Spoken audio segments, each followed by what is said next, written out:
Magandang araw pong muli mga kaaral. Sana po ay nasa mabuti po kayong kalagayan at nasa mabuting kalusugan saan man po kayo naroon sa araw na ito. Ngayon bilang pagpapatuloy po sa ating pagtalakay tungkol sa ikalawang mabangis na hayop na may dalawang sungay, matatandaan po ninyo na ating ipinakita sa video blog number 2 ang sagot sa ating unang tanong kung saan nagmula ang ikalawang mabangis na hayop sang-ayon sa Kabanata 13 talatang 1 at 2. At bilang karagdagang referensya pakibasahin pong muli ang Kabanata 17 talatang 9 hanggang talatang 11 ng Apokalipsis.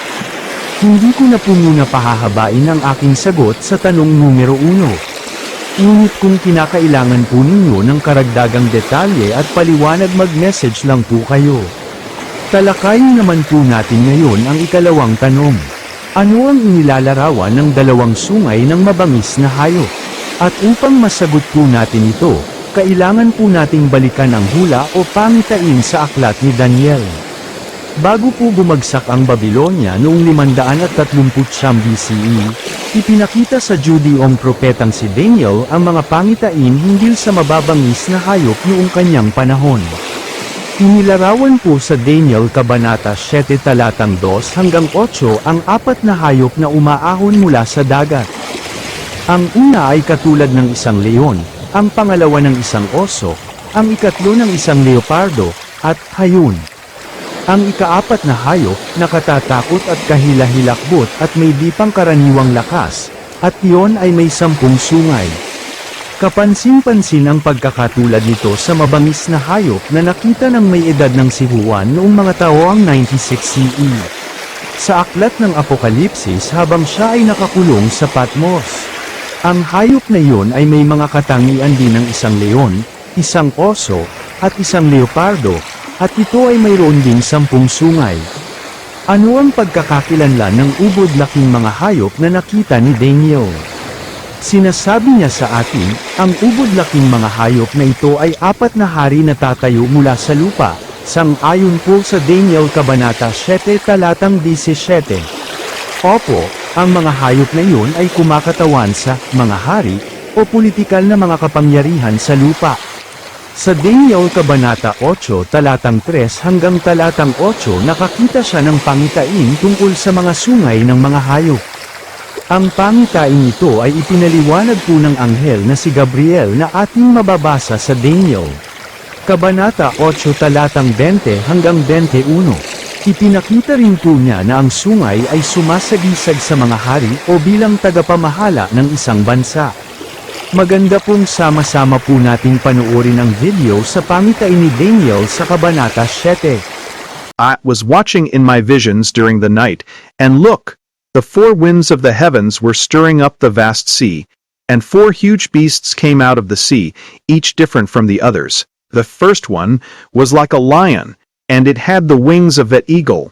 I watched until its wings were plucked out, and it was lifted up from the earth, and was made to stand up on 2 feet like a man, and it was given the heart of a man. And look, another beast, a second one, like a bear. He was raised up on one side, and 3 ribs were in its mouth between its teeth, and it was told, "Get up, eat much flesh." After this I kept watching, and look, another beast, like a leopard. But on its back, it had 4 wings like those of a bird, and the beast had 4 heads, and it was given authority to rule.